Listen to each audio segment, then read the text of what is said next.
Welcome back. Time to mix it up in the day's other headlines. Progressives heckling Nancy Pelosi, a theoretical liberal leader, and some deja vu on health care, along with a bid to crack down on terrorists and their prepaid cell phones. Kind of like The Wire, I guess. We start, though, with the House Speaker, Nancy Pelosi, facing a room full of hecklers during a speech at a liberal conference. Today is supposedly a friendly audience for her, and yet, au contraire, it forced her, in fact, to make herself heard over the shouting. Take a listen. I've heard your message. You're throwing stuff. We need to leave. Look, I am going to excuse me. I'm not leaving. Okay, you have made your point. The protesters, members of an advocacy group for disability rights, their anger, another sign of the growing discontent from the left with the Democratic power structure, disappointed with the change brought thus far by Democratic leadership in Congress and the president. Here to mix it up is our panel, Alicia Mendez, senior advisor for the New Democrat Network, and conservative blogger Liz Mair, making her first appearance with us. Liz, welcome. Nice to see you. Your thoughts on the Pelosi reception this afternoon? Well, I think that unfortunately for Nancy Pelosi, we are increasingly seeing that there are a lot of progressives who are very disenchanted with the Democratic Party and Democratic leadership, and I think that's something that we're going to see consequences of in the elections this year, in addition to overall voter angst. Do you think it's unique to the Democratic Party, or do you think that the sense of the Republican establishment isn't much better?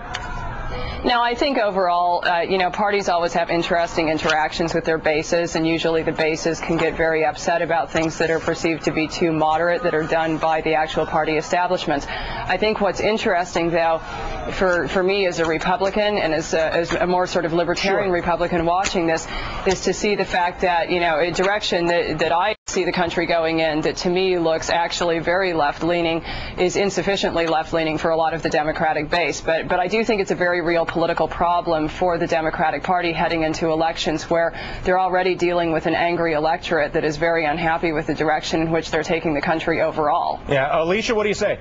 Dylan, I don't think this is about Democrats or Republicans, and I don't really think it's about Nancy Pelosi. I think it's about the fact that we've reached a point in American politics where the person who screams the loudest, is the most confrontational, is the one who'll get the most attention. Listen, think about the Saturday before we passed the health care bill, right? You had 100 Tea Partiers outside screaming at members of Congress, using racial epithets, spitting on members of Congress, 100 of them. They got way more press than 500,000 people who were quietly and respectfully advocating for immigration reform on the Mall. So I think we have to think about this as a tone that we're setting in the larger discourse. At the end of the day, it strikes me that you've got two parties that are trying to keep their jobs by doing favors for some special interest or another, and everybody's caught on to that fact, and nobody feels like either party is particularly interested in actually intervening to restore fairness in this country, and I think you see it on both sides. I do want to talk about the president here for a second, attempting to change the subject away from the oil spill today,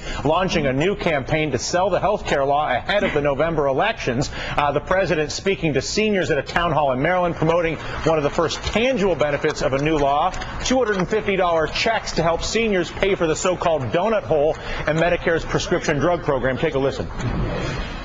Medicare isn't just something that you're entitled to when you reach 65. It's something that you've earned. It's a sacred and inviolable trust between you and your country. Your guaranteed benefits will not change. Remember, of course, that the benefits that people take out are $3 for every dollar that they actually put in. So really good return, actually. Meantime, Republicans hoping any health reform ballot measures will actually help drive conservative voters to the polls. 5 states putting health care questions on their primary or general election ballots.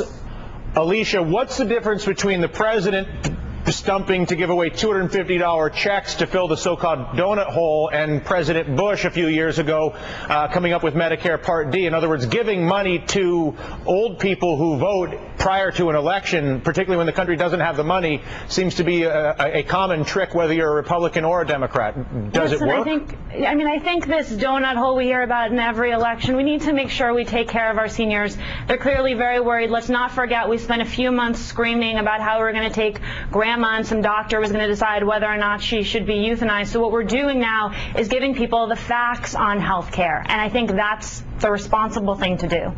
And what facts would those be, very quickly? they would be the fact that they're going to be getting this rebate, that's going to help with the cost that they're concerned about, that they're not going to lose the care that they already have, and that they may even be getting better care in turn. Yeah. What about the fact that we don't have any money to pay for any of it, and politicians like to borrow money and give it away to people so they can get their jobs back? Well, that's what you're here for, Dylan, to let the American people know the reality. Fair enough. It was a little bit of a cop-out, but I like the answer because it was complimentary. Liz, what do you think? You get the last word on this one. I don't know. At the end of the day, I think that if Democrats were particularly concerned about buttering up seniors and making sure that, they're aware of things that they're getting in order to persuade them to vote for Democrats in the fall, it probably would have helped if they hadn't actually put through, things like Medicare cuts in actual health care reform bills. I agree with you as to the actual fiscal viability of the program, and I think that that's something that's a real concern. But if we're just looking at straight politics here, I think the Democrats have a problem on their hands with regard to seniors. And I think beyond that, when you look at situations like the last time Obama had to go out and actually try to sell this bill, he spent 17 minutes answering a question about whether or not it raised taxes. I think this is going to be a real liability for them moving forward. Listen, a pleasure to have you both. Liz, nice to see you for the first time. Alicia, a pleasure to have you back. Enjoy your afternoon, guys. Thank you, guys. One last thing.